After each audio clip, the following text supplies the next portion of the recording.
Matt, getting set for our May 16th Fight Night card. Of course, that headlined by Alistair Overeem taking on Walt Harris. Should be a great one. Make sure you check that out.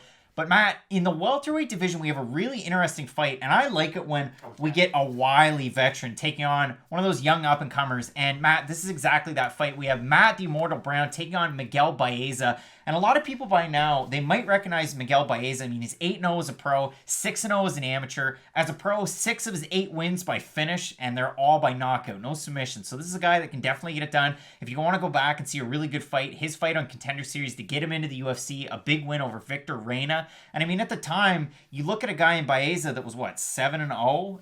Big win, or sorry, 6-0. Big win there against a guy who's 10-3, a little bit more experience. Comes into the UFC, gets a big knockout win over Hector Aldana. Take that for what it's worth. Really, take it for what it's worth. Power puncher, really good stand-up, really good striking, and a really, really good match against Matt Brown. And Matt, we've seen Matt Brown his last 2 fights. Ben Saunders, Diego Sanchez, finishing both of those. Before that, though, Murderer's Row.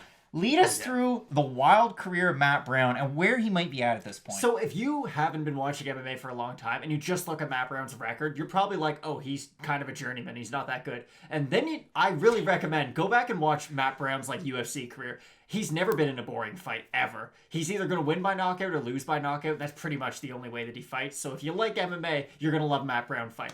It's a really interesting one, though, because we've seen him really struggle taking shots to the body, but we've also seen him kind of be able to get over it and be able to counter it. And it's really interesting, kind of his career trajectory, especially with his last 2 wins, because you can say what you want. Diego Sanchez, he's definitely over the hill. Same thing with Ben Saunders.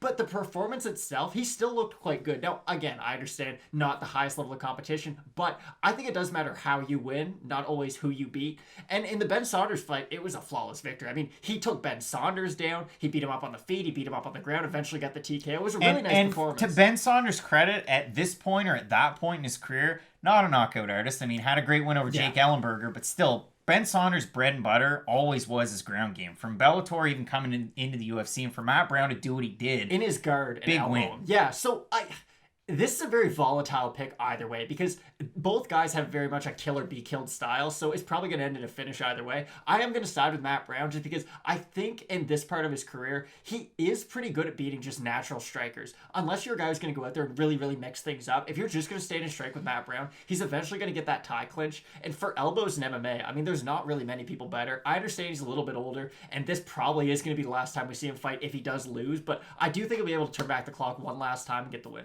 And that's the thing. I mean, we've seen a few different Matt Brown bookings come together, be rumored, fall apart, what have you. But in this one, taking a really young up-and-comer, and I'm going to have to side with Baeza in this one. I mean, he's a minus 210 favorite for the odds that are out there. Matt Brown coming in plus 185 underdog. But again, the age difference, Baeza just a hair under 28 years old. Matt Brown just turned 39 4 months ago. So for that reason, Baeza a little bit bigger of a guy as well at 170. I mean, Matt Brown, tall guy, but not one of the bigger, fuller guys.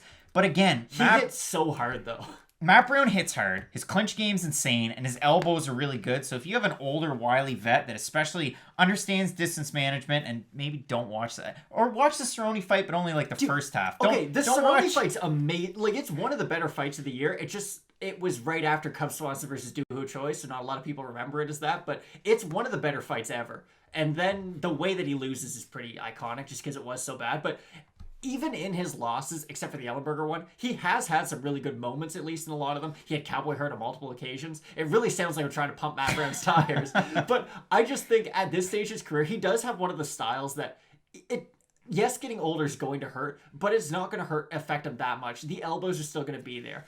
I think he's going to get the win. If he doesn't, I think he will retire. Matt going with Matt Brown. I'm going to go with Miguel Baeza in this one, but it's an awesome fight. It should be a really fun one, especially Baeza. I mean, the one big win over Hector Aldana. What's next? If you get a win over Matt Brown, vault you right up into another really big fight. Huge name. So you're going to want to keep it locked in with Fight Night picks. We have 3 cards in about 7-ish, 8 days. So make sure you keep it locked in with us here. Check out the playlist for the rest of the card. Overeem versus Harris, 5 minutes. 2 minutes for the prelims, 2 minutes for the rest of the main card.